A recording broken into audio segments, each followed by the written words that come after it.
Hello law students and legal job seeker young advocates। मैं Digendra Vashishtha advocate district and session court Bhopal में पिछले लगभग 14 वर्षों से रेगुलर प्रैक्टिशनर हूँ एवं वशिष्ठ लॉ क्लासेस की ओर से आपका बहुत बहुत स्वागत करता हूँ। डियर स्टूडेंट्स, जैसा कि थंबनेल से स्पष्ट है कि इस वीडियो में मैं आपको MP ADPO की परीक्षा से संबंधित संपूर्ण जानकारी प्रदान कर रहा हूं और इसलिए स्टूडेंट्स सबसे पहले हमें यह समझना होगा कि ADPO का एग्ज़ाम कौन कंडक्ट कराता है और इसके लिए हमें CRPC की सेक्शन 25 देखना होगी। सेक्शन 25 देखिए, राज्य सरकार प्रत्येक जिले में मजिस्ट्रेटों के न्यायालयों में अभियोजन का संचालन करने के लिए एक या अधिक सहायक लोक अभियोजक नियुक्त करेगी। इसलिए स्टूडेंट्स, मध्य प्रदेश लोक सेवा आयोग के माध्यम से सहायक जिला लोक अभियोजन अधिकारी के पदों की पूर्ति हेतु विज्ञापन जारी करता है। अब देखिए, इसमें ऑनलाइन परीक्षा की तिथि, विधि प्रश्न पत्र 10 बजे से 12 बजे, विधि द्वितीय प्रश्न पत्र 2:15 बजे से 4:15 बजे तक। देखिए, 2 घंटे का पेपर होता है, एक पेपर, और उसी दिन सेम डे दूसरा पेपर भी होता है, वो भी 2 घंटे का होता है। इस प्रकार आपके देखिए 2 पेपर होते हैं। अब आगे देखिए, इसमें इन्होंने लिखा है आवेदन पत्र केवल ऑनलाइन स्वीकार किए जाएंगे। आवेदन पत्र दिनांक 14/1/2016 से दिनांक 13/2/2016 तक भरे जा सकते हैं। देखिए, उनकी ऑफिशियल वेबसाइट है MPPSC की। अब ये एडवर्टाइजमेंट एक्चुअली 2016 के एग्ज़ाम के लिए था, तो इसलिए ये डेट्स इसमें मेंशन है। अगला एग्ज़ाम जो भी होगा तो उसमें डेट डिस्क्लोज़ की जाएगी। आगे देखिए, इसमें इन्होंने हेल्पलाइन नंबर का भी लिखा है। इसमें अगर देखिए एप्लीकेशन फॉर्म में आपसे कोई करेक्शन आपको कोई करना है, कोई गलती से कुछ एंट्रीज़ में गलती हो गई है, तो पर करेक्शन आपका 50 रुपीज़ चार्ज इसमें आपको देना है। पर करेक्शन सेशन मीन्स देखिए, एक बार में आप जितने चाहे उतने करेक्शन कर सकते हैं और उसके बाद सबमिट करने के बाद आपको 2 दिन बाद आपको फिर ऐसा अगर लगता है कि कोई करेक्शन रह गया है तो फिर उसकी दोबारा आपको फ़ीस देना पड़ेगी। आगे देखिए, ऑनलाइन आवेदन पत्रों में भरी गई श्रेणी, वर्ग, अनारक्षित, अनुसूचित जाति, अनुसूचित जनजाति, OBC, महिला पुरुष, शासकीय सेवक आदि के आधार पर ही परिणाम घोषित किया जाता है। ठीक है, कैटेगरी वाइज रिजल्ट अलग अलग डिक्लेयर किया जाता है। अतः त्रुटि सुधार अवधि समाप्त होने के बाद किसी भी प्रकार का परिवर्तन मान्य नहीं होगा। ठीक है, नॉर्मल सी बातें हैं जो कि सब फॉलो करते हैं। आगे देखिए, इसमें इस विज्ञापन के अंतर्गत विज्ञापित पदों हेतु दिनांक 5/6/2016 को डेट इसमें डिस्क्लोज की गई है। देखिए, उसी ईयर की। अब ऑनलाइन परीक्षा 2 सत्रों में आयोजित की जाएगी। इसमें देखिए, इंदौर तथा भोपाल 2 सेंटर। देखिए, MPPSC का जो एग्ज़ाम है वो सिर्फ 2 सेंटर पर ही हुआ था लास्ट टाइम, MP में भोपाल एंड इंदौर। आगे जो भी एडवर्टाइजमेंट आएगा उसमें यही सेंटर रहेंगे या हो सकता है सेंटर बढ़ जाए, ये अगले एडवर्टाइजमेंट के ऊपर डिपेंड करेगा। उक्त परीक्षा हेतु प्रवेश पत्र दिनांक 13/5/2016 से 13/6/2016 तक MPPSC की ऑफिशियल वेबसाइट से देखिए ये तीनों इन पर उपलब्ध होंगे। अब देखिए, इसमें परिणाम के बारे में दिया गया है कि परिणाम रोजगार निर्माण समाचार पत्र में या फिर ऑफिशियल वेबसाइट पर पब्लिश किया जाएगा। आगे चलते हैं। देखिए, बहुत सारी बातें लिखी है इसमें, तो अब मैं वर्ड बाय वर्ड पढ़ूंगा तो वीडियो काफ़ी लंबा होगा। लेकिन देखिए स्टूडेंट्स, ये वीडियो थोड़ा लंबा तो होने वाला है क्योंकि लास्ट वीडियो जो मेरा अभी सिविल जज से संबंधित संपूर्ण जानकारी वाला था, उससे ज़्यादा डायरेक्शंस इस ADPO के एग्ज़ाम से रिलेटेड आपको मिलेंगे इसमें। अब देखिए, इससे आगे हम चलते हैं तो अब ये कैटेगरी वाइज इन्होंने वैकेंसी के बारे में बताया है। Total number of vacancies last year 251, last time 251 थे। 251 वैकेंसीज थी, जिसमें देखिए अनरिजर्व के लिए 126, SC and ST and OBC के लिए अलग अलग सीट्स रिजर्व थी। अब इसमें देखिए एक चीज़ इसमें देखने योग्य है, रिक्तियों में मध्य प्रदेश की मूल निवासी महिलाओं हेतु आरक्षित पद, मीन्स MP की जो फीमेल एप्लीकेंट्स रहेंगी उनके लिए अलग से सीट्स रिजर्व है कैटेगरी वाइज। अब जैसे देखिए अनरिजर्व की 126 सीट्स हैं, तो 126 में से 42 महिलाओं के लिए हैं। ऐसे ही SC कैटेगरी की 40 में से 13 महिलाओं के लिए, 50 ST कैटेगरी की 17 महिलाओं के लिए 50 में से, ऐसे ही OBC के लिए है। अब इसमें देखिए रिक्तियों में से मध्य प्रदेश की मूल निवासी निःशक्त जन हेतु आरक्षित पद, जो डिसेबल्ड एप्लीकेंट्स हैं उनके लिए भी जो रिज़र्व सीट्स हैं वो टोटल 16 हैं, जिसमें देखिए अस्थि बाधित और दृष्टि बाधित। अस्थि बाधित मीन्स देखिए ऑर्थोपेडिकली हैंडीकैप्ड जो होते हैं, और दृष्टि बाधित मीन्स विजुअली हैंडीकैप्ड जो एप्लीकेंट्स रहेंगे उनके लिए 16 सीट्स रिज़र्व रहेंगी। ये लास्ट टाइम का जो एडवर्टाइजमेंट था उसके हिसाब से है। देखिए स्टूडेंट्स अभी भी मुझे तो उम्मीद है कि 200+ वैकेंसीज़ फिर से आएंगी कमिंग एडवर्टाइजमेंट में। इसके बाद देखिए पद का विवरण इन्होंने लिखा है। विभाग का नाम देखिए, आपका जो डिपार्टमेंट रहेगा वो मध्य प्रदेश शासन गृह विभाग, होम डिपार्टमेंट के एम्प्लॉय आप रहेंगे सिलेक्शन के बाद। श्रेणी देखिए आपकी राजपत्रित द्वितीय श्रेणी, 2nd क्लास गजेटेड ऑफिसर आप कहलाएंगे। पद स्थिति आपकी स्थायी रहेगी। वेतनमान देखिए 9300 to 34800 प्लस 3600 ग्रेड पे, तथा राज्य शासन द्वारा समय समय पर प्रसारित आदेशों के अनुसार महंगाई भत्ता एवं अन्य भत्ते देय होंगे। अब सैलरी देखिए इसमें जो बेसिक दी गई है इन हैंड, इससे काफ़ी बढ़कर मिलती है। कर्तव्य देखिए मध्य प्रदेश में जिला स्तर एवं तहसील स्तर पर दंडित मामलों में, इसमें उनसे गलती हो गई है, दंडित नहीं एक्चुअली दांडिक है वो। दांडिक मीन्स क्रिमिनल केसेस में न्यायिक मजिस्ट्रेट के न्यायालय में राज्य की ओर से लोक हित में पैरवी करना। ठीक है, इसके लिए अगर स्टूडेंट समझ ना पाएँ तो मैं एक अलग से छोटा सा वीडियो बनाऊंगा जिसमें ADPOs, सिविल जज और GP government pleader and additional government pleaders, ये इनकी क्या वर्किंग होती है ये सब उसमें जानकारी आपको मिलेगी। आगे देखिए इसमें पद का नाम सहायक जिला लोक अभियोजन अधिकारी, assistant district public prosecution officer, जिसे शॉर्ट में ADPO कहते हैं, वो आपका नाम होगा पद का। अर्हता, आप देखिए आपकी क्वालिफिकेशन अब क्या क्या होना चाहिए, तो किसी भी मान्यता प्राप्त विश्वविद्यालय में विधि में उपाधि या समकक्ष, मीन्स देखिए LLB या BLLB। आगे देखिए इसमें लिखा है प्रथम श्रेणी वाले अधिमान्य अर्हता, मीन्स देखिए अब क्वालिफिकेशन में भी प्रेफरेंस कैसे दिया जाएगा, तो उन्होंने मेंशन किया है प्रथम श्रेणी वाले या बार में मीन्स जिस भी कोर्ट में वो प्रैक्टिस कर रहे हैं एडवोकेट, अगर प्रैक्टिशनर हैं तो, या बार में 2 वर्ष व्यवसाय वाले या उच्चतर अर्हता वाले व्यक्तियों को अधिमान्यता दी जाएगी। देखिए कम से कम जिसने 2 साल की प्रैक्टिस बार में की, उससे ज़्यादा अगर की है या उनकी क्वालिफ़िकेशन और अच्छी है तो उनको प्रेफरेंस दिया जाएगा। अब कहाँ दिया जाएगा, तो उन्होंने और ज़्यादा ऐसे नीचे देखिए डिटेल में दिया है। ऑनलाइन परीक्षा तथा साक्षात्कार में प्राप्त अंकों का योग समान होने पर निम्नानुसार क्रम में अधिमान्यता दी जाएगी। मतलब देखिए आपके और दूसरे कैंडिडेट के अगर सेम मार्क्स आ रहे हैं, सेम मार्क्स की कंडीशन में ही प्रेफरेंस वाली बात आएगी। देखिए तो अगर सेम मार्क्स आते हैं तो फिर किस प्रकार से प्रेफरेंस दी जाएगी।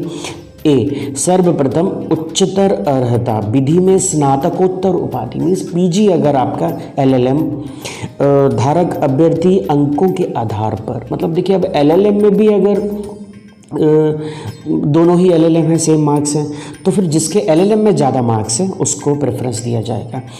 सेकंड देखिए, विधि में प्रथम श्रेणी उपाधि धारक अभ्यर्थी अंकों के आधार पर। अब या फिर जो आपकी लॉ की डिग्री है एलएलबी और बीएलएलबी, उसमें जिसके ज़्यादा अच्छे नंबर हैं, फर्स्ट डिवीज़न जिसकी है, उसमें अंकों के आधार पर।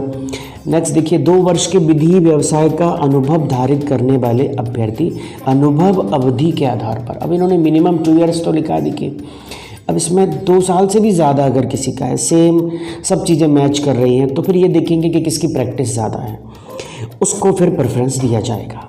अब देखिए इसमें एज लिमिट वाली बात आती है, तो एज लिमिट इन्होंने 24 वर्ष की आयु पूर्ण कर ली हो ऐसा मेंशन किया है, किंतु 40 वर्ष की आयु पूर्ण ना की हो, मतलब 40 साल 1 दिन, 40 तक चलेगा, 24 से लेकर 40 तक।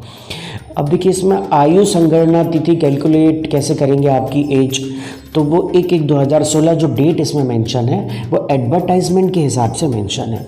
आगे जो भी एडवर्टाइजमेंट आएगा तो वो उसी ईयर के हिसाब से एज आपकी कैलकुलेट की जाएगी। आगे देखिए, अभ्यर्थी के पास उपयुक्त अर्हताएं ऑनलाइन आवेदन करने की अंतिम तिथि तक होना चाहिए। आवेदन करने की अंतिम तिथि के बाद किसी भी तिथि को उक्त अर्हताएं अर्जित करने वाले अभ्यर्थी विज्ञापित पदों हेतु विचारित होने की पात्रता नहीं रखेंगे। ठीक है, ऑब्वियसली जिस दिन हम फॉर्म भरेंगे उस दिन हमारे पास ये सारी चीज़ें उपलब्ध होना चाहिए, सारे डॉक्यूमेंट्स होना चाहिए।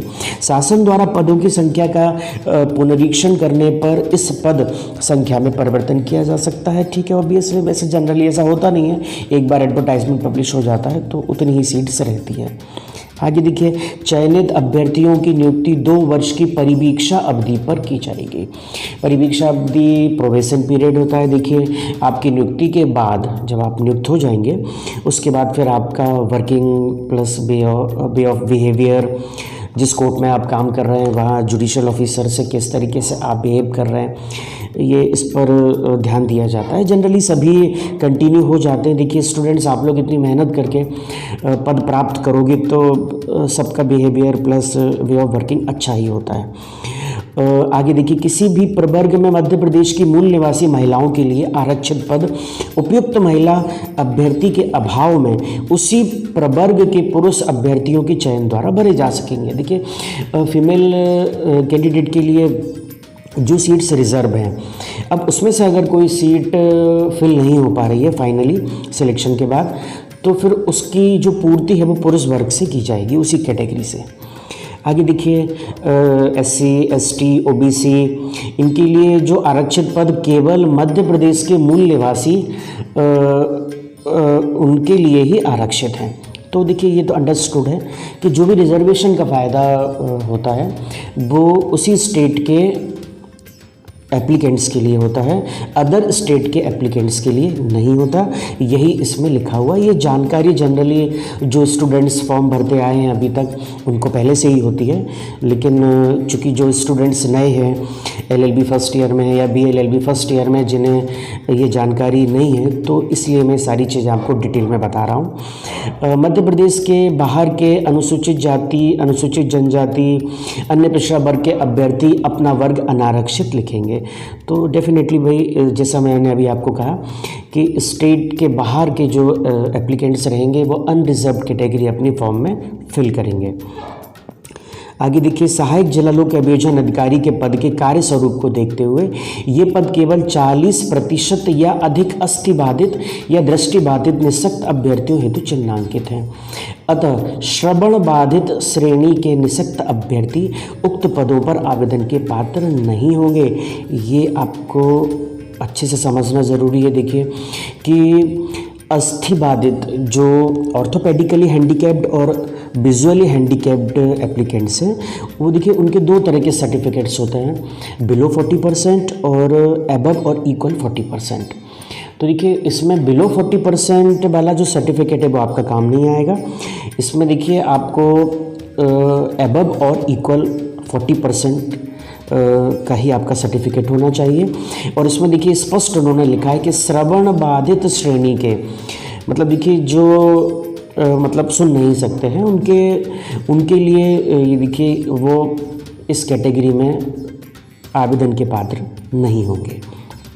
आगे देखिए, आयु सीमा में दी गई अन्य छूटों के लिए, ये जो पॉइंट है देखिए, ये वाला जो बहुत इंपॉर्टेंट पॉइंट्स है, ये थोड़ा सा डिटेल में इसमें उन्होंने बताया है, जो आपको अच्छे से समझना ज़रूरी है। देखिए, कोई भी उम्मीदवार जिसे महिलाओं के विरुद्ध किसी अपराध का सिद्ध दोष ठहराया गया हो, किसी भी सेवा या पद पर नियुक्ति के लिए पात्र नहीं होगा। किसी उम्मीदवार को अगर कोई महिला के विरुद्ध उसका कोई केस चला हो और उसको कन्विक्शन हुआ हो उसका, तो फिर वो पात्र नहीं होगा। परंतु इसमें कंडीशन भी दी है, जहां किसी भी उम्मीदवार के विरुद्ध न्यायालय में ऐसे मामले लंबित है, कोई केस अगर पेंडिंग है, अब देखिए केस पेंडिंग अगर है तो केस में वो एक्विटल भी हो सकता है और कन्विक्टेड भी हो सकता है। तो इसलिए इस चीज़ को देखते हुए इसमें उन्होंने स्पेसिफिकली मेंशन किया है कि अगर ऐसा कोई कंडीशन है, केस कोई पेंडिंग है, तो उनकी नियुक्ति का मामला आपराधिक मामले का अंतिम विनिश्चय होने तक लंबित रखा जाएगा। मतलब फाइनली जब तक वो केस डिस्पोज नहीं हो जाता, तब तक आप इनकी जो नियुक्ति है उसको पेंडिंग रखा जाएगा। आगे देखिए, महत्वपूर्ण बात उन्होंने ये लिखी है कि यह सुनिश्चित करने की जिम्मेदारी स्वयं अभ्यर्थी की होगी कि वे अपने आवेदित पद के लिए निर्धारित समस्त अर्हताओं, देखिए पूरे इस पैराग्राफ में जो उन्होंने लिखा है वो ये लिखा है कि जो आप एप्लीकेशन फॉर्म में जानकारी फिल कर रहे हैं, उन सब की जिम्मेदारी देखिए आपके पास, आपके ऊपर ही होगी। और इन द फ्यूचर अगर ऐसा पाया जाता है कि वो एंट्रीज गलत हैं, तो आपको डिस्क्वालीफाई कर दिया जाएगा। नेक्स्ट देखिए, अधिभार्षिकी आयु 60 ईयर्स। देखिए आपका जॉब जो रहेगा वो 60 वर्ष की आयु तक रहेगा, ये इस एडवर्टाइजमेंट में लिखा गया है। लेकिन अभी रिसेंट एमपी स्टेट में रिटायरमेंट की एज जो है गवर्नमेंट एम्प्लॉयज़ की 62 ईयर्स एज कर दी गई है। तो देखिए अब अगले एडवर्टाइजमेंट आपको ये 62 मिलेगा। आगे देखिए, चयन प्रक्रिया के प्रथम चरण में 2 प्रश्न पत्रों की ऑनलाइन परीक्षा का आयोजन किया जाएगा। जैसा कि अभी मैंने थोड़ी देर पहले बताया था कि 2 पेपर होंगे आपके, और ऑनलाइन परीक्षा में प्राप्तांक के गुणानुक्रम के आधार पर, मेरिट लिस्ट के आधार पर विभिन्न कैटेगरी के विज्ञापित रिक्तियों के 3 गुना तथा समान अंक प्राप्त करने वाले अभ्यर्थियों को साक्षात्कार में अभिलेख प्रस्तुत करने हेतु सफल घोषित किया जाएगा। ऑनलाइन परीक्षा में सफल होने के लिए अभ्यर्थियों को प्रत्येक प्रश्न पत्र में कम से कम 40% अंक अर्जित करना अनिवार्य होगा। मध्य प्रदेश के अनुसूचित जाति, SC, ST एंड OBC तथा जो डिसेबल कैटेगरी है, उनके अभ्यर्थियों को अंकों में 10% की छूट दी जाएगी। इस प्रकार उनके लिए ऑनलाइन परीक्षा में कम से कम 30% प्राप्त करना आवश्यक होगा। देखिए जैसे समझें इसको हम, आपके 2 पेपर होंगे और दोनों पेपर्स में 150 क्वेश्चंस आते हैं, और जो कि 300 के 2 पेपर होंगे। तो टोटल आपका 600 मार्क्स का ऑनलाइन एग्ज़ाम होगा। अब 600 का 40% मीन्स आपको 240 मार्क्स आपका सिलेक्शन का क्राइटेरिया है कि आपको सिलेक्ट माना जाएगा। लेकिन इसमें देखिए उन्होंने गुणानुक्रम के आधार पर लिखा है, मीन्स मेरिट लिस्ट के आधार पर। अब मेरिट लिस्ट के आधार पर मीन्स टॉपर के ऊपर डिपेंड करता है, टॉपर से लिस्ट डाउन होती है। अब टॉपर के अगर ज़्यादा है तो फिर लिस्ट उसके हिसाब से कट ऑफ मार्क्स आपके उसी समय डिसाइड फिर बाद में होते हैं। लेकिन जो मिनिमम क्वालिफिकेशन इंटरव्यू के लिए जो रहेगी वो 40% मार्क्स जनरल कैटेगरी के लिए, means unreserve category, and second देखिए रिजर्व कैटेगरी और डिसेबल्ड कैटेगरी के लिए 30% है, मीन्स 600 का 30% मीन्स 180 मार्क्स, 180। आगे देखिए ऑनलाइन परीक्षा परिणाम के साथ ही अभिलेख प्रेषण हेतु, तो देखिए आपको जैसे आपका रिजल्ट आ जाएगा तो फिर आपसे डॉक्यूमेंट्स मंगाए जाएंगे। डॉक्यूमेंट्स के बाद डॉक्यूमेंट्स का आपका देखिए सूक्ष्म जांच उपरांत अर्ह पाए जाएंगे, मीन्स देखिए उनको बारीकी से उनकी जांच की जाएगी, वो डॉक्यूमेंट सही है या नहीं है। उसके बाद आपको इंटरव्यू के लिए बुलाया जाएगा। साक्षात्कार में अनुपस्थित रहने वाले, देखिए ऑब्वियसली अगर आप इंटरव्यू में अगर एब्सेंट रहेंगे तो आपको डिस्क्वालीफाई कर दिया जाएगा, फिर आप पात्र नहीं होंगे नियुक्ति के लिए। आगे देखिए, उपरोक्त पदों पर अंतिम चयन ऑनलाइन प्रतियोगी परीक्षा तथा साक्षात्कार में प्राप्त अंकों के योग के श्रेणीवार गुणानुक्रम के आधार पर होगा। ठीक है। आगे देखिए, आयोग की परीक्षा प्रणाली में पुनर्मूल्यांकन पुनर्गणना का कोई प्रावधान नहीं है। मीन्स देखिए, रिवैल्यूएशन और रिकाउंटिंग इसमें कोई प्रोविज़न नहीं है, और अगर कोई एप्लीकेशन देता भी है तो उस पर कोई कार्यवाही नहीं की जाएगी।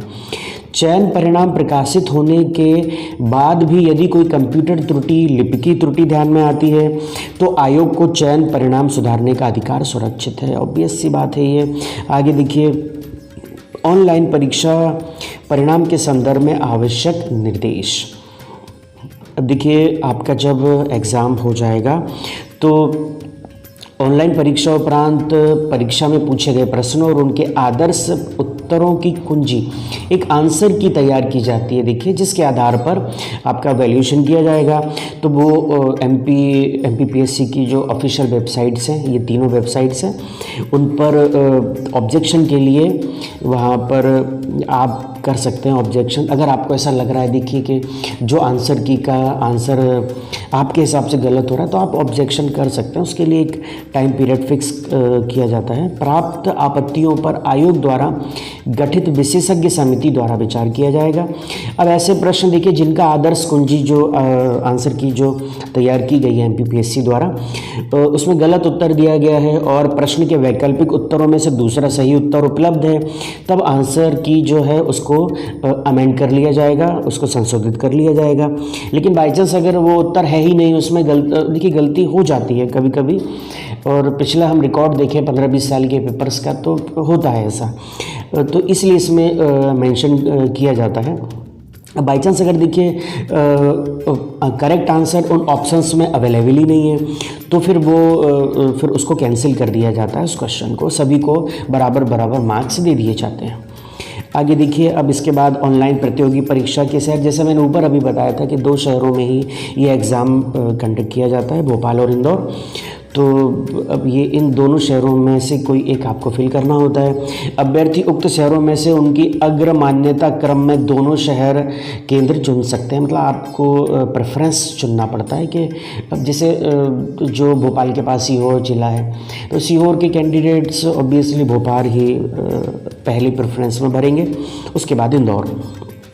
देखिए, उसके बाद आगे हम चलें तो प्रश्न पत्र में किसी भी प्रकार की त्रुटि के संबंध में अभ्यर्थी परीक्षा तिथि के 7 दिवस के अंदर ऑनलाइन अभ्यावेदन प्रस्तुत कर सकेंगे। उक्त अवधि के बाद प्राप्त अभ्यावेदनों पर कोई कार्रवाई नहीं की जाएगी। 7 डेज़, जो मैंने अभी ऊपर कहा था आपसे कि एक टाइम पीरियड फिक्स रहता है, तो वो 7 डेज़ का टाइम फिक्स रहता है। आगे देखिए, प्रवेश पत्र प्राप्ति, तो ये भी देखिए जो आपको एडमिट कार्ड ऑफिशियल वेबसाइट पर आपको मिल जाएगा डाउनलोड करने पर। देखिए, अब उसके बाद हम आते हैं ये पहचान पत्र। आपको एग्ज़ाम हॉल में जब आप जाएंगे तो आपके पास पासपोर्ट या फिर मतदाता पहचान पत्र, ड्राइविंग लाइसेंस, पैन कार्ड, आधार कार्ड, शासकीय सेवक के मामले में नियोक्ता द्वारा जारी परिचय पत्र, ये इनके देखिए कोई भी एक इनमें से एक इनके मूल फ़ोटो पहचान पत्र होना, फ़ोटो लगा होना चाहिए उसमें और मूल होना चाहिए। देखिए, अब इसमें देखिए एक जगह कहीं आगे भी होगा, आधार कार्ड में देखिए केवल आधार कार्ड की फ़ोटोकॉपी मान्य होगी। तो आधार कार्ड के मामले में फ़ोटोकॉपी से भी काम चल जाएगा। अदरवाइज़ ये सारे जो रिमेनिंग 8 डॉक्यूमेंट्स हैं वो आपको ओरिजिनल इनमें से कोई एक वहाँ दिखाना पड़ेगा। आगे देखिए, आवेदन प्रक्रिया का उल्लेख है। उक्त पद हेतु आवेदन पत्र इंटरनेट के माध्यम से ऑनलाइन जमा किए जा सकेंगे। ऑब्वियस सी बात है, ऑनलाइन आवेदन पत्र भरने की प्रक्रिया की विस्तृत जानकारी हेतु परिशिष्ट 2 का अवलोकन करें। देखिए, उसमें 2 में स्पष्ट उन्होंने लिखा है। और आगे अब देखिए, एड्रेस के संबंध में ईमेल आईडी पर आयोग द्वारा आवश्यक पत्र व्यवहार किया जाएगा।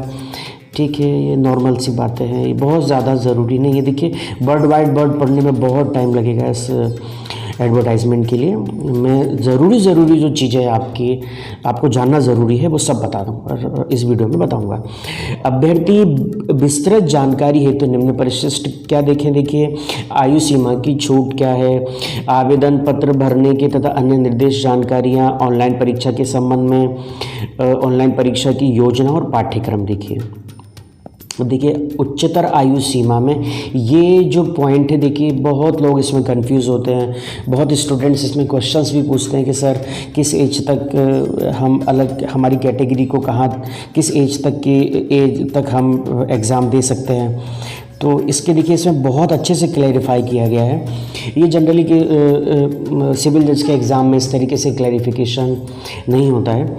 इसमें देखिए सामान्य प्रशासन विभाग द्वारा ये जो परिपत्र क्रमांक दिया गया है, इसमें जो प्रोविज़न है उसके अनुसार पुरुष आवेदक अनारक्षित वर्ग अनरिजर्व कैटेगरी मेल एप्लीकेंट अगर है तो इसमें देखिए जैसा भी पीछे हमने देखा था कि 24 साल से लेकर 40 साल तक आप एग्ज़ाम दे सकते हैं। 24 साल की आयु से लेकर 40 साल तक। अब देखिए इसमें 40 साल 40 इयर्स जो है की एज जो आपकी है वो पुरुष आवेदक अनारक्षित वर्ग के लिए है। अब पुरुष आवेदक शासकीय निगम मंडल स्वशासी संस्था के कर्मचारी तथा नगर सैनिक अगर हैं तो देखिए उनके लिए 5 साल की इसमें छूट दी गई है, तो 45 वर्ष की आयु तक भी आप एग्ज़ाम दे सकते हैं। इसी तरह से रिजर्व कैटेगरी के लिए पुरुष आवेदकों को SC, NST और OBC तो इनके लिए भी 45 है मैक्सिमम एज जो है। और देखिए पुरुष आवेदक आरक्षित वर्ग, अब अगर आरक्षित वर्ग के हैं तो उसमें शासकीय निगम मंडल स्वशासी संस्था के कर्मचारी नगर सैनिक इनके लिए भी 45 ईयर्स एज। उसके बाद देखिए ये समझिए यहाँ पर महिला आवेदक अनारक्षित वर्ग मीन्स जनरल कैटेगरी या अनारक्षित मीन्स देखिए मध्य प्रदेश से बाहर के कोई हैं तो वो अनारक्षित होंगे, अनरिजर्व्ड होंगे। तो किसी भी तरह की महिला आवेदकों के लिए मैक्सिमम एज 45 ईयर्स है। आप 45 साल की आयु तक ये ADPO का एग्ज़ाम दे सकती हैं। महिला आवेदक, अब देखिए ये गवर्नमेंट एम्प्लॉयज़ अगर हैं जैसा कि ऊपर अभी मेंशन किया गया था पुरुष आवेदकों के लिए, तो उसी तरह महिलाओं के लिए भी 45 ईयर है। इसमें 3 कैटेगरी उन्होंने और बढ़ा दी हैं, विधवा परित्यक्ता डिजर्टेड होती हैं जो, और तलाकशुदा डिवोर्सी अगर हैं तो उनको 45 ईयर्स तक वो एग्ज़ाम दे सकती हैं। नेक्स्ट देखिए महिला आवेदक आरक्षित वर्ग SC, ST और OBC, मतलब देखिए किसी भी तरह की महिला, आप तो ये क्लियरली समझ लीजिए कि कोई भी महिला एप्लीकेंट अगर है तो वो 45 साल की एज तक एग्ज़ाम दे सकती हैं ADPO का। आगे देखिए इसमें सभी प्रकार की छूट को शामिल करते हुए किसी भी स्थिति में किसी भी प्रवर्ग के लिए अधिकतम आयु सीमा 45 वर्ष से अधिक नहीं होगी। ठीक है, किसी भी कैटेगरी में देखिए नीचे भी और एज से संबंधित रिलैक्सेशन के बारे में दिया गया है, वो किसी भी परिस्थिति में 45 साल से ज़्यादा एज वाला एग्ज़ाम में नहीं बैठ पाएगा। आगे देखिए मध्य प्रदेश शासन के स्थायी अस्थायी तथा राज्य के निगम मंडल परिषद नगर निगम आदि संस्थाओं में कार्यरत समस्त श्रेणी के कर्मचारी तथा नगर सैनिकों हेतु अधिकतम आयु सीमा 45 वर्ष। तो देखिए मैं ऊपर बता ही चुका हूँ, ये 45 ईयर्स तक आप एग्ज़ाम दे सकते हैं। आगे देखिए निःशक्त अभ्यर्थियों को अधिकतम आयु सीमा में 5 वर्ष की छूट दे होगी। सहायक जिला लोक अभियोजन अधिकारी के पद हेतु न्यूनतम 40%। देखिए ये वाली बात अपन ऊपर डिस्कस कर चुके हैं कि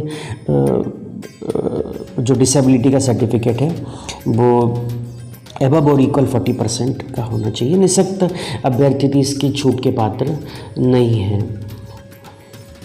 देखिए आगे देखिए ऐसा अभ्यर्थी जो छटनी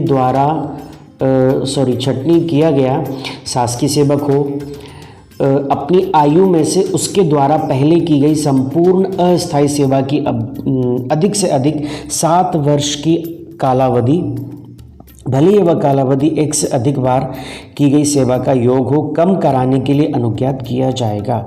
देखिए किसी ने गवर्नमेंट जॉब में रहते हुए अगर मतलब उसका टेन्योर रहा है तो उसको 7 साल अधिकतम 7 साल तक का उसको देखिए छूट प्रदान की जाएगी। अब इसको देखिए हम इस तरीके से समझें कि 45 इयर्स का अगर कोई है देखिए एज में अभी, और उन्होंने 7 साल अगर जॉब कर लिया है कहीं पर टोटल अलग अलग जगह पर, तो उसको 7 साल का रिलैक्सेशन उसमें दिया जाएगा। और इसके परिणाम स्वरूप उसकी आयु निर्धारित अधिकतम आयु सीमा से 3 वर्ष से अधिक नहीं होना चाहिए। मतलब अधिकतम जो निर्धारित है आयु, तो अधिकतम निर्धारित तो देखिए 40 वर्ष है, तो 40 से 3 वर्ष मतलब 43 से ज़्यादा नहीं होना चाहिए। मतलब 3 साल की उन्हें छूट मिल जाएगी। आगे देखिए, छटनी किए गए शासकीय सेवक से तात्पर्य है ऐसा व्यक्ति जो इस राज्य या किसी संगठक इकाई की अस्थायी सरकारी सेवा में लगातार कम से कम 6 मास तक रहा हो। ये देखिए छटनी किए गए कर्मचारी के बारे में लिखा है इन्होंने। आगे देखिए, ऐसा व्यक्ति जो भूतपूर्व सैनिक हो, उससे अपनी आयु में से उसके द्वारा पहले की गई संपूर्ण प्रतिरक्षा सेवा की अवधि कम करने के लिए अनुज्ञात किया जाएगा। उसने जितने भी साल काम किया हो डिफेंस सर्विसेज में, तो वो उसको एडजस्ट कर लिया जाएगा। किंतु उसके परिणाम स्वरूप जो आयु निकले वह आयु अधिकतम आयु सीमा से 3 वर्ष से अधिक नहीं होना चाहिए, तो डेफिनेटली 43 से ज़्यादा नहीं होना चाहिए। मध्य प्रदेश के भूतपूर्व सैनिक राज्य की सिविल सेवाओं तथा पदों तृतीय श्रेणी चतुर्थ श्रेणी में रिक्तियों का आरक्षण नियम के अनुसार, देखिए भूतपूर्व सैनिकों के लिए उन्होंने लिखा है जो अभी ऊपर मैंने बताया। उसमें देखिए ऐसा व्यक्ति जिसने संघ के सशस्त्र बलों में जिसमें भूतपूर्व भारतीय रियासतों के संयुक्त सशस्त्र बल भी शामिल हैं, किसी भी रैंक लड़ाकू या गैर लड़ाकू में कम से कम लगातार 6 माह की कालावधि तक सेवा की हो। इसी प्रकार देखिए आगे हम चलते हैं, तो इसमें उन्होंने लिखा है स्पेसिफिकली कि जिस संघ के सशस्त्र बल में 5 वर्ष की सेवा पूरी करने के पश्चात स्वयं के निवेदन पर निर्मुक्त किया गया हो, वो उन सबको भूतपूर्व सैनिक माना जाएगा। देखिए प्रोत्साहन स्वरूप दी गई छूट, अब ये बहुत इंपॉर्टेंट पॉइंट है, देखिए इसे समझना ज़रूरी है। परिवार कल्याण कार्यक्रम के अंतर्गत ग्रीन कार्डधारी जो लोग होते हैं उनके लिए देखिए सामान्य प्रशासन विभाग द्वारा दिनांक 11 जनवरी 1985 के संदर्भ में अधिकतम आयु सीमा में 2 वर्ष की छूट दी जाएगी। मीन्स देखिए अधिकतम उनके लिए 40 साल है। अब 40 में अगर कोई जनरल कैटेगरी का है और उसके पास ग्रीन कार्ड है तो वो 42 साल की एज तक एग्ज़ाम दे सकता है। आगे देखिए, अनुसूचित जाति SC ST एंड OBC की अंतरजातीय विवाह प्रोत्साहन योजना के अंतर्गत पुरस्कृत दंपतियों के सवर्ण सहभागी को सामान्य प्रशासन विभाग के ज्ञापन के अनुसार देखिए अधिकतम आयु सीमा में 5 वर्ष की छूट दी जाएगी। ये देखिए समझना ज़रूरी है। SC ST OBC के महिला या पुरुष से किसी सवर्ण व्यक्ति द्वारा यदि शादी की जाती है या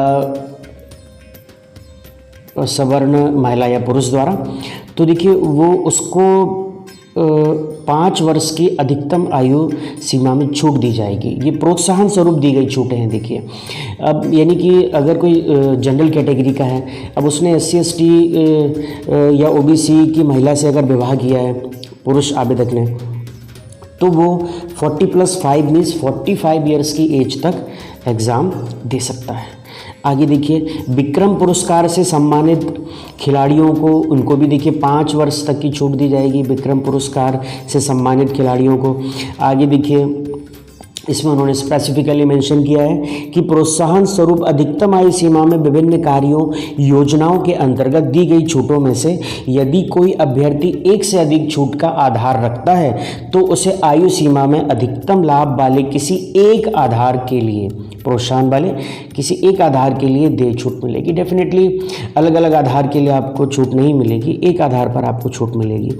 आगे देखिए, समस्त आरक्षण तथा उससे जुड़ी आयु सीमा की छूट मध्य प्रदेश राज्य के संदर्भ में है।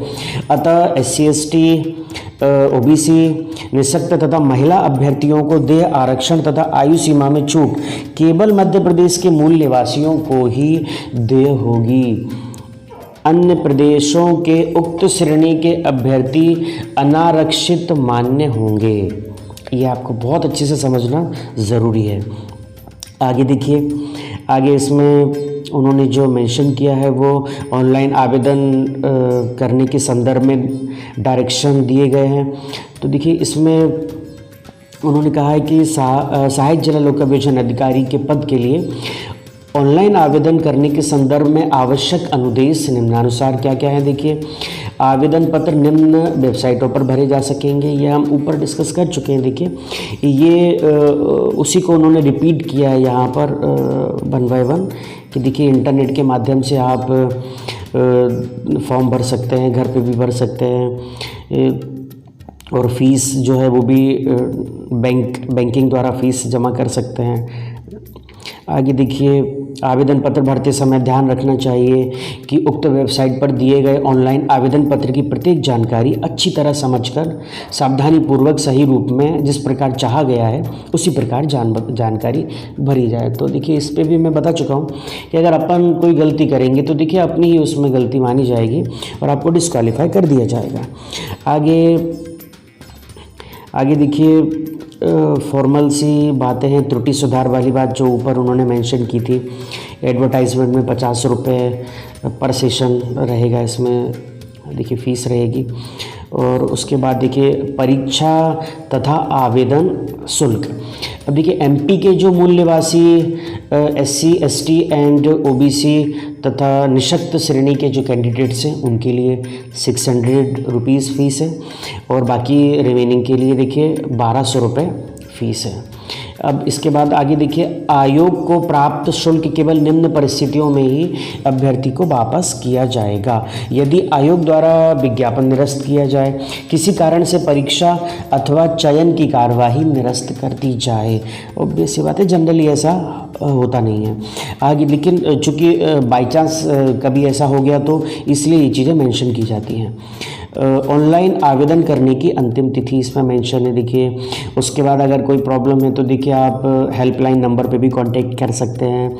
और उसके बाद देखिए, इसमें उन्होंने सिर्फ उसी तरीके से लिखा है, ये सब पूरी डिटेल में वही चीज़ें लिखी हैं कि आपको प्री एग्ज़ाम में सिलेक्शन के बाद डॉक्यूमेंट्स आपसे मंगाए जाएंगे, फिर उनका वेरिफिकेशन होगा, उसके बाद इंटरव्यू में आपको बुलाया जाएगा। अब देखिए, आप आयु संबंधी प्रमाण पत्र, क्वालिफिकेशन से संबंधित प्रमाण पत्र, ये सारे सर्टिफिकेट्स आपको वहाँ पर वेरिफिकेशन के समय जमा कराना होंगे। ये पूरी जानकारी इसमें देखिए रिपीट हो रही है। अब देखिए, इसमें एक चीज़ जिसमें थोड़ा सा ध्यान देने योग्य है, विवाहित महिलाओं का उनके नाम के साथ पिता का नाम उल्लेखित जाति प्रमाण पत्र मान्य किया जाएगा। हस्बैंड के का नाम लिखा हुआ वाला मान्य नहीं किया जाएगा, ये ध्यान दीजिएगा आप। विवाहित महिला अगर एग्ज़ाम देना चाहती हैं तो उनके नाम के साथ पिता का नाम उल्लेखित जाति प्रमाण पत्र ही मान्य किया जाएगा। अन्य किसी राज्य में जारी किया गया प्रमाण पत्र मान्य नहीं होगा। अन्य पिछड़ा वर्ग में क्रीमी लेयर में ना आने पर, देखिए ये भी सब जानती हैं ज़्यादातर कि OBC में क्रीमी लेयर अगर हैं तो रिजर्वेशन का फ़ायदा नहीं मिलता है। आगे देखिए, अच्छा एक चीज़ और इसमें, विवाहित महिलाएं विवाहोपरांत नाम उपनाम सरनेम अगर उनका चेंज अगर हो गया है तो उनको एफिडेविट सबमिट करना पड़ेगा। आगे देखिए, विधवा, परित्यक्ता या तलाकशुदा जो डिवोर्सी और डिसर्टेड है, विधवा है, तो उनके लिए देखिए उच्चतम आयु सीमा में जो छूट की पात्रता के बारे में ऊपर मेंशन किया गया है, तो उसके लिए देखिए सब डिविजनल मजिस्ट्रेट जो SDM होते हैं अथवा district magistrate DM means collector, उनका प्रमाण पत्र लगेगा। अब देखिए, कार्यरत छटनी किए गए शासकीय सेवकों हेतु नियुक्त अधिकारी जो एम्प्लॉयर जो ऑफिसर हैं वो या फिर कॉम्पिटेंट अथॉरिटी हैं वो, उनका सर्टिफिकेट लगेगा। इसी तरह देखिए, ग्रीन कार्ड वालों के लिए जो छूट है तो वो देखिए ये सब सर्टिफिकेट्स आपको आपके पास होना चाहिए, तभी आपको। अब देखिए, इसे विक्रम पुरस्कार होने का प्रमाण पत्र, डेफिनेटली आप अगर विक्रम पुरस्कार, विक्रम अवार्ड आपको मिला है तो वो अवार्ड आपके पास होना चाहिए, उसका सर्टिफिकेट होना चाहिए। ऐसे ही देखिए, जो अभ्यर्थी पहले से सरकारी नौकरी में स्थायी, हाँ ये पॉइंट भी ज़रूरी है आपको समझना कि अगर कोई गवर्नमेंट जॉब में है तो उनको देखिए अपने कार्यालय विभाग के अध्यक्ष को सूचित करना पड़ेगा कि वो ऐसा कोई एग्ज़ाम दे रहा है, उन्होंने अप्लाई किया है। अब अगर देखिए वहाँ से अगर कोई ऐसी चीज़ आती है कि आपको एग्ज़ाम नहीं देना, तो फिर आपका कैंडिडेचर जो है वो रद्द कर दिया जाएगा।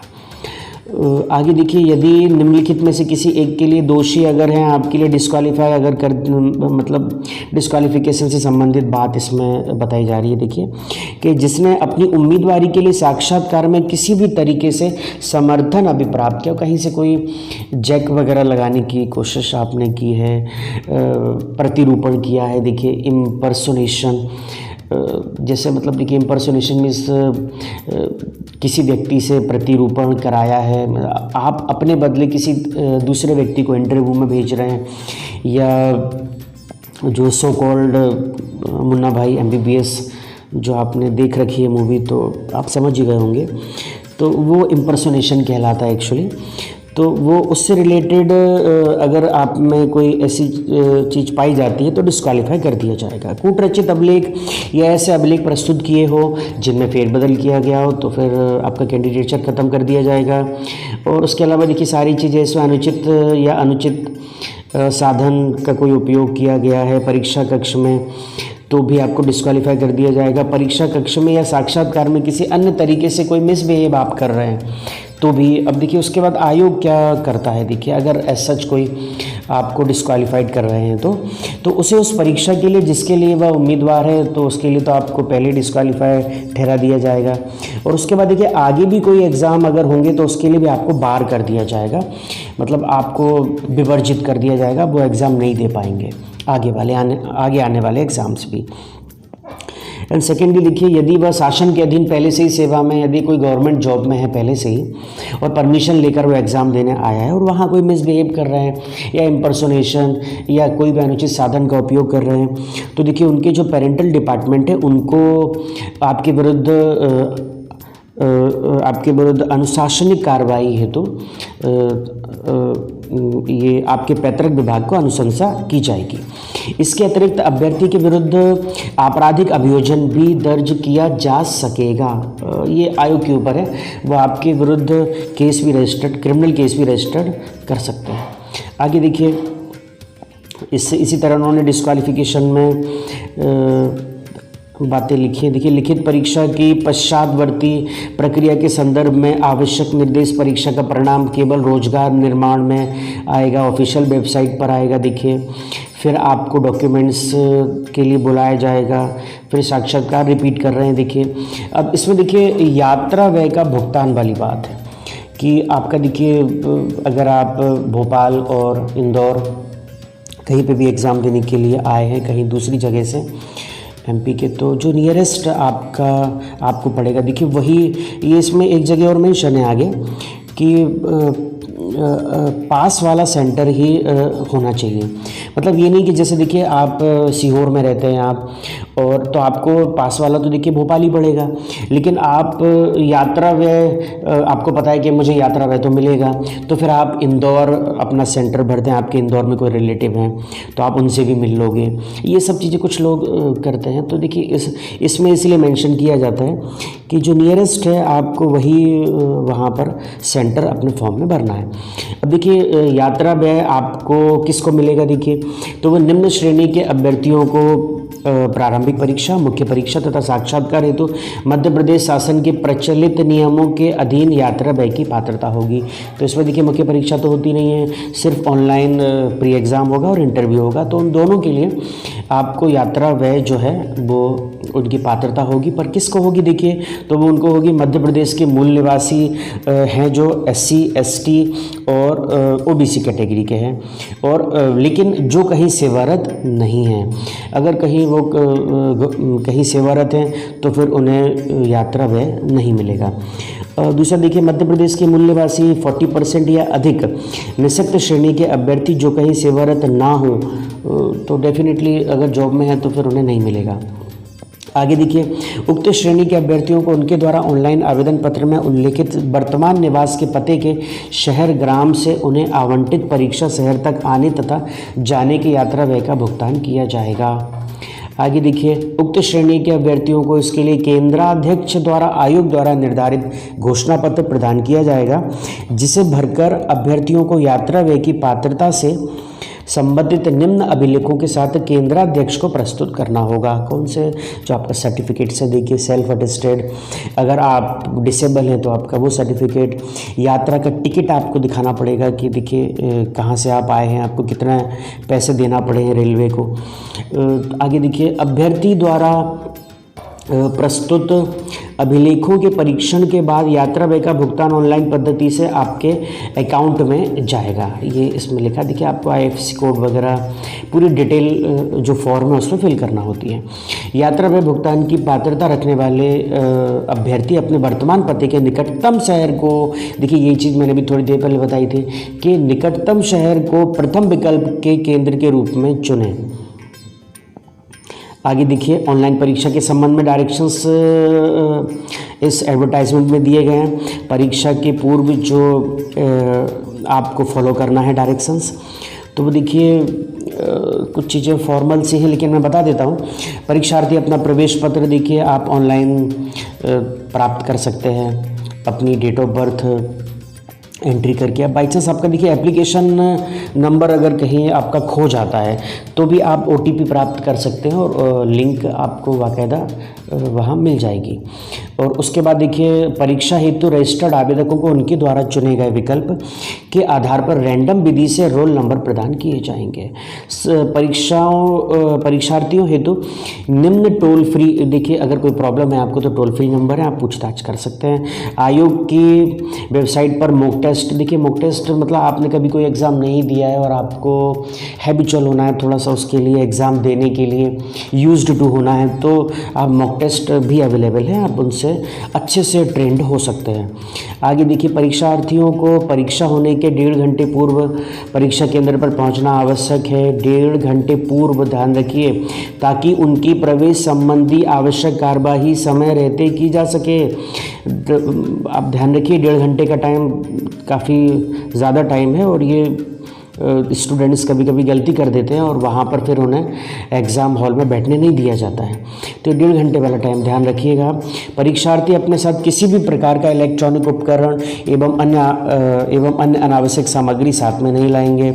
अच्छा एक चीज़ इसमें देखिए और उन्होंने स्पेसिफिकली लिखा है कि अपने हथेलियों पर किसी प्रकार का रंग, स्याही अथवा मेहंदी ना लगी हो। तो लड़कियाँ ध्यान दें, लड़कियों के हाथ में जनरली मेहंदी रहती है। बाई चांस जैसे एग्ज़ाम से पहले कोई त्यौहार अगर होता है तो जनरली फीमेल एप्लीकेंट्स जो हैं वो मेहंदी हाथ में लगाती है, तो उन्हें ये ध्यान रखना है कि ऐसी कंडीशन में तब जबकि उन्हें पता है कि कुछ दिनों बाद एग्ज़ाम होना ही है या DPO का एग्ज़ाम उन्हें देने जाना है, तो फिर वो मेहंदी ना लगाएं, क्योंकि इस कारण आपका बायोमेट्रिक जो है वो दर्ज नहीं हो पाएगा और हो सकता है आपको एग्ज़ाम ना देने दिया जाए।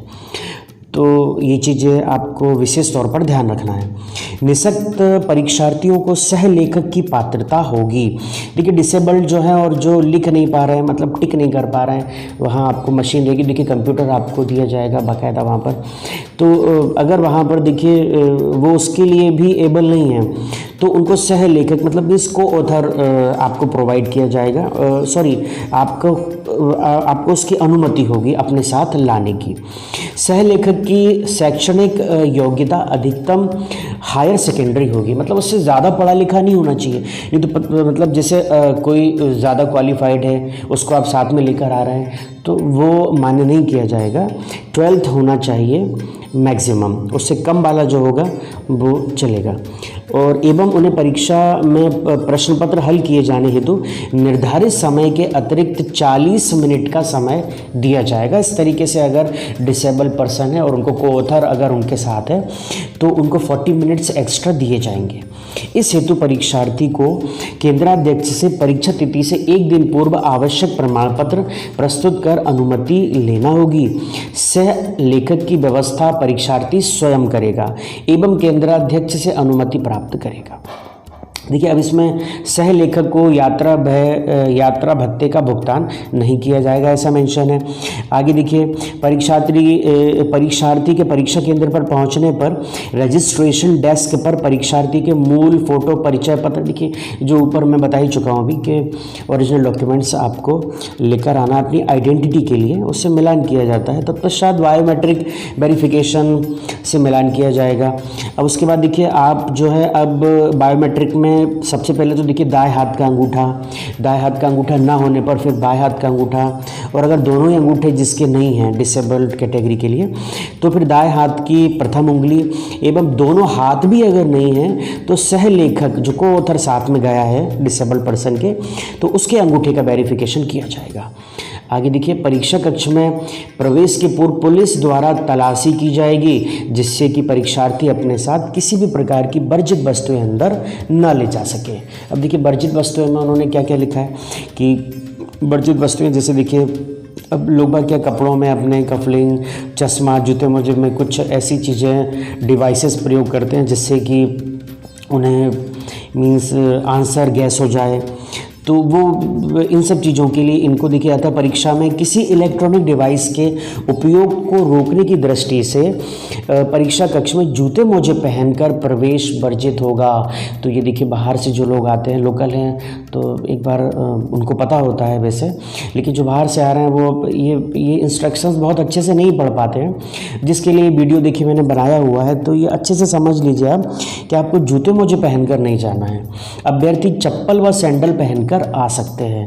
चेहरे को ढकने वाला स्कार्फ, रूमाल, दुपट्टा या अन्य प्रकार की कोई भी वस्तु वर्जित होगी। ये सब भी देखिए वर्जित हैं, इनका यूज़ नहीं कर सकते आप। एसेसरीज जैसे हेयर क्लिप, क्लचर, घड़ी, हाथ में पहने जाने वाले किसी भी प्रकार के बैंड, कमर में पहने जाने वाले बेल्ट, धूप में पहने जाने वाले चश्मे, पर्स, वॉलेट जो है, टोपी इत्यादि सब वर्जित है। सिर, नाक, कान, गला, हाथ पैर, कमर आदि में पहने जाने वाले किसी भी प्रकार के आभूषण का सूक्ष्मता से परीक्षण व तलाशी ली जाएगी। मतलब देखिए कितने स्ट्रिक्ट इंस्ट्रक्शंस हैं। तो देखिए आपको ध्यान रखना बहुत ज़रूरी है, नहीं तो पता पड़ा आपकी बहुत अच्छी तैयारी है, आपने साल भर बहुत अच्छी तैयारी की है, लेकिन इन छोटी छोटी बातों के कारण वहाँ आपको एग्ज़ाम ना देने दिया जाए तो बहुत गलत होगा। इसलिए प्लीज़ आप इन चीज़ों का विशेष तौर पर ध्यान रखें। आगे देखिए, आयोग द्वारा निम्न फोटो आईडी कार्ड मान्य किए गए हैं, इनमें से किसी एक की मूल प्रति साथ में लाना आवश्यक होगा। देखिए ये सब चीज़ें ऊपर भी मेंशन्ड है जिनको मैं बता चुका हूँ। इनमें से कोई भी एक आपको मूल प्रति उसकी होना चाहिए, और आधार कार्ड के संबंध में देखिए फोटोकॉपी भी उसकी मान्य होगी। ऑनलाइन परीक्षा की मुख्य विशेषताएँ क्या है? देखिए सीसीटीवी कैमरों की निगरानी में संचालित की जाएगी। देखिए कॉपी पेन आपको वहाँ पर पेपर मिलेगा रफ कार्य के लिए। और देखिए आगे तो फॉर्मल सी बातें लिखी हैं, जनरली पता ही होती हैं। देखिए मशीन आपको आवंटित की जाएगी, कंप्यूटर, और उसमें देखिए आईपी एड्रेस एवं कंप्यूटर स्क्रीन पर स्वयं का फ़ोटो है, यह सुनिश्चित आपको करना होगा, उसके बाद ही आप सीट पर बैठें। परीक्षार्थी अपने रोल नंबर एवं प्रवेश पत्र अंकित कर पासवर्ड द्वारा लॉगिन कर सकेंगे। परीक्षार्थी द्वारा लॉगिन करने के पश्चात स्क्रीन पर आपको instruction page, symbol page display होगा। अब इसमें देखिए एक चीज़ अब इम्पोर्टेंट है, थोड़ा सा ध्यान रखिए। परीक्षा प्रारंभ होने के पूर्व परीक्षार्थी के स्क्रीन पर 5 प्रश्न दिए जाएंगे जो आवेदक द्वारा हल किए जाएंगे। तत्पश्चात स्क्रीन पर मॉडल आंसर उपलब्ध होगा, जिससे परीक्षार्थी अपने उत्तर चेक कर सकेगा। उक्त प्रक्रिया को परीक्षार्थी द्वारा परीक्षा आरंभ होने के पूर्व अधिकतम 3 बार दोहराया जा सकेगा, जिससे कि परीक्षार्थी ये स्वयं सुनिश्चित कर सके कि उसके कंप्यूटर का माउस उसके द्वारा चाहे गए विकल्प पर ही क्लिक हो रहा है। उक्त प्रक्रिया में यदि किसी प्रकार की असुविधा होती है तो वह कक्ष में उपस्थित वीक्षक या फिर तकनीकी सहायक को उक्त संबंध में अवगत कराएंगे, जिससे वीक्षक द्वारा जो एग्जामिनर है वहाँ पर उनके द्वारा शीघ्र कार्यवाही की जा सकेगी। तो देखिए ये बहुत इम्पोर्टेंट बात है, आपको माउस की कैपेसिटी चेक करना है बराबर की। देखिए आप जो टिक कर रहे हैं वो बराबर टिक हो रहा है या नहीं हो रहा है, ये सब चीज़ें भी देखिए कितनी अच्छी चीज़ें फॉलो की जाती हैं इस एग्ज़ाम में। आगे देखिए, परीक्षा के दौरान वीक्षक द्वारा उपस्थित पत्रक पर परीक्षार्थियों के हस्ताक्षर एवं अंगूठे के निशान लिए जाएंगे तथा वीक्षक यह भी सुनिश्चित करेंगे कि परीक्षार्थी उसी मशीन पर परीक्षा दे रहा है जो उसे आवंटित की गई है। तो बहुत इम्पोर्टेंट बातें हैं। देखिए प्रत्येक परीक्षार्थी का जो वेरिफिकेशन सीट के आधार पर बाएं दाएं हाथ पर बैठे परीक्षार्थी द्वारा किया जाएगा। देखिए आपके राइट और लेफ्ट में जो बैठे हुए हैं एप्लीकेंट्स, देखिए जो परीक्षार्थी बैठे हैं वो उनके आधार पर आपका वेरिफिकेशन किया जाएगा कि बैठा हुआ परीक्षार्थी उसे आवंटित की गई मशीन पर ही पूरे समय बैठकर परीक्षा दे रहा था या नहीं दे रहा था। मतलब ये कितनी चीज़ों से बचने के लिए ये चीज़ें फॉलो इस एग्ज़ाम में की जाती हैं, आप लोग समझ सकते हैं। देखिए परीक्षार्थी अपनी सुविधानुसार प्रश्नों को हल कर सकेंगे एवं समय संबंधी अलार्म बजेगा। देखिए 1 घंटे पश्चात, 1.5 घंटे पश्चात, और उसके बाद एग्ज़ाम कंप्लीट होने से 10 मिनट पहले।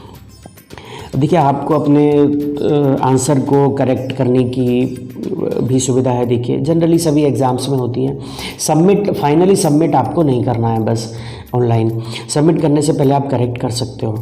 अब इसके बाद देखिए आगे देखिए परीक्षा पश्चात की कार्य प्रक्रिया क्या है। देखिए अभ्यर्थी परीक्षा समाप्ति पश्चात अपने प्रश्नों के उत्तरों का PDF फॉर्म में आपको आंसर शीट पूरी आपकी दिखेगी। आपको 5 मिनट का अतिरिक्त समय दिया जाएगा जिसके अंतर्गत हल किए गए उत्तरों में से किसी का बदलाव नहीं कर सकेंगे। डेफिनेटली देखिए अगर आप सबमिट कर दोगे तो फिर आप उसमें करेक्शन नहीं कर सकते।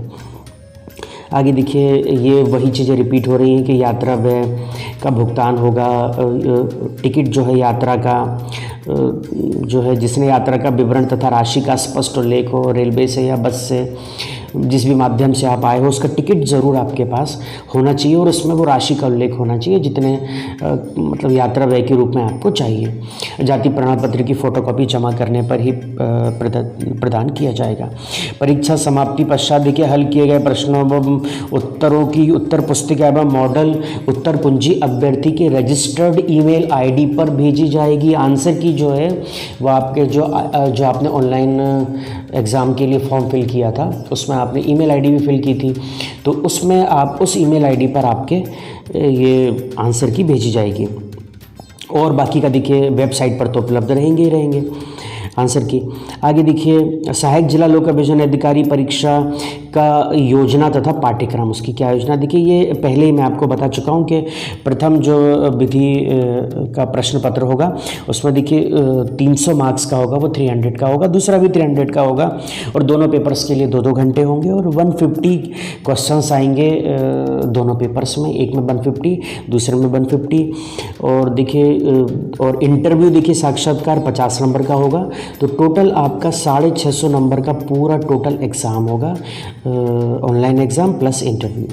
आगे देखिए प्रश्न पत्र योजना क्या है तो वो अपन डिस्कस कर ही चुके हैं। देखिए अब ये मल्टीपल चॉइस के इसमें क्वेश्चंस होते हैं, MCQ होते हैं, तो वो ABCD 4 उसके विकल्प होते हैं, उनमें से कोई एक का आपको चयन करना होता है। डिग्लॉट एडिशन में देखिए होता है एग्ज़ाम हिंदी और इंग्लिश दोनों में। चयन प्रक्रिया के प्रथम चरण में 2 प्रश्नों की ऑनलाइन परीक्षा का आयोजन किया जाएगा। ये सब रिपीट हो रही हैं चीज़ें। देखिए ये ऊपर ही हम बता चुके हैं कि 3 गुना जो है एप्लीकेंट्स जो है सिलेक्ट किए जाएंगे इंटरव्यू के लिए, और 40% और 30% जो मार्क्स हैं वो भी ऊपर मैं बता चुका हूँ आपको कि अनारक्षित श्रेणी के लिए 40% मिनिमम और बाकी रिमेनिंग रिजर्व कैटेगरी के लिए 30% मार्क्स लाना आवश्यक होगा। इसके बाद देखिए ये पूरी चीज़ें दोबारा रिपीट हो रही हैं। रिवैल्यूएशन की रिकाउंटिंग का कोई प्रावधान नहीं है, ठीक है। अब देखिए इसमें उन्होंने पाठ्यक्रम के बारे में पूरा दिया है। तो देखिए स्टूडेंट्स में पाठ्यक्रम ADPU का जो पाठ्यक्रम है 32 टोटल सब्जेक्ट्स थे उस समय लास्ट टाइम, तो उन सब के लिए मैंने एक अलग से वीडियो बनाया है, आप उससे देखकर पूरी जानकारी प्राप्त कर सकते हैं। और इसके अलावा देखिए मैं इस वीडियो में ही आपको सब्जेक्ट वाइज लास्ट टाइम जो पेपर आया था उसमें सब्जेक्ट वाइज कितने क्वेश्चंस आए थे वो भी इस वीडियो में मैं आपको बताऊंगा। देखिए स्टूडेंट्स, लास्ट टाइम MPPSC ने अपने एडवर्टाइजमेंट में कुछ करेक्शन किया था, तो देखिए उस करेक्शन में इन्होंने एज के संबंध में देखिए मध्य प्रदेश के बाहर के आवेदकों के लिए आयु सीमा, इसके संबंध में करेक्शन किया था देखिए एमपी के जो हैं मूल निवासी, उनके लिए तो एज लिमिट सब वही रहेगी जो मूल विज्ञापन में दी गई है। लेकिन मध्य प्रदेश के बाहर के जो भी एप्लीकेंट्स रहेंगे उनके लिए उन्होंने सभी में कम करके उसे 35 कर दिया है। तो देखिए ये जो करेक्शन हुआ है, तो उसके बाद अभी तक कोई नया करेक्शन नहीं हुआ। तो देखिए यही माना जाएगा अब फाइनली कि मध्य प्रदेश के बाहर के जो एप्लीकेंट्स हैं उनके लिए एज जो मैक्सिमम है वो 35 रहेगी और मिनिमम 24 तो है ही है, उसमें कोई करेक्शन नहीं है। अब देखिए स्टूडेंट्स, ये MPPSC का इस साल का कैलेंडर है। अब स्टूडेंट्स को देखिए अभी काफ़ी कन्फ्यूज़न क्रिएट हो रहा है कि काफ़ी स्टूडेंट्स ने सुन रखा है कि शायद MPPSC ADPO का एग्ज़ाम का पैटर्न चेंज कर रहा है, शायद प्री के साथ मेंस और मेंस के साथ फिर इंटरव्यू, मतलब 3 स्टेजेस में शायद एग्ज़ाम हो। तो थोड़ा सा स्टूडेंट्स को डाउट है। तो देखिए उस डाउट को रिवील करते हुए मेरी ओपिनियन ये है कि देखिए ये जो कैलेंडर है, इस कैलेंडर में देखिए ये मुख्य परीक्षा और मुख्य परीक्षा परिणाम वाला जो कॉलम है, देखिए ये देखिए राज्य सेवा परीक्षा में तो डेट भी मेंशन है, राज्य वन सेवा परीक्षा में डेट मेंशन है। देखिए बाकी ये ब्लैंक छूटे हुए हैं। देखिए सहायक संचालन किसान वाला एग्ज़ाम देखिए ये, और आगे हम जाएंगे तो देखिए ये दंत चिकित्सक वाला एग्ज़ाम है जो, इसमें भी मेन एग्ज़ाम वाले में कोई एंट्री नहीं है देखिए, और प्राचार्य वर्ग वाले में देखिए है एंट्री इसमें। अब इस तरह देखिए आपका जो 17 नंबर पे सहायक जिला लोक अभियोजन अधिकारी वाला जो कॉलम है, उसमें देखिए ये मुख्य परीक्षा और मुख्य परीक्षा का परिणाम वाला कॉलम ब्लैंक है। तो देखिए इस कैलेंडर के हिसाब से तो यही शो हो रहा है अभी कि मेन एग्ज़ाम नहीं होगा, सिर्फ प्री एग्ज़ाम ही होगा।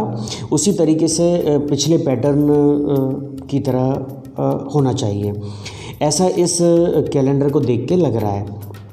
अदरवाइज़ देखिए इसमें मेन एग्ज़ाम की डेट भी मेंशन होती, मेन एग्ज़ाम का परिणाम कब आएगा वो भी इसमें डेट मेंशन होती, लेकिन इसमें सिर्फ प्री एग्ज़ाम की डेट दी गई है, जो कि देखिए कोरोना के कारण सारे जो टाइम टेबल है पूरा गड़बड़ हो गया है। अब दोबारा अब ये वैकेंसी आएगी, देखिए अब थोड़ा टाइम लग सकता है, पर मेरा जो कैलकुलेशन है कि शायद सितंबर अक्टूबर तक ये वैकेंसी आ जाना चाहिए अब।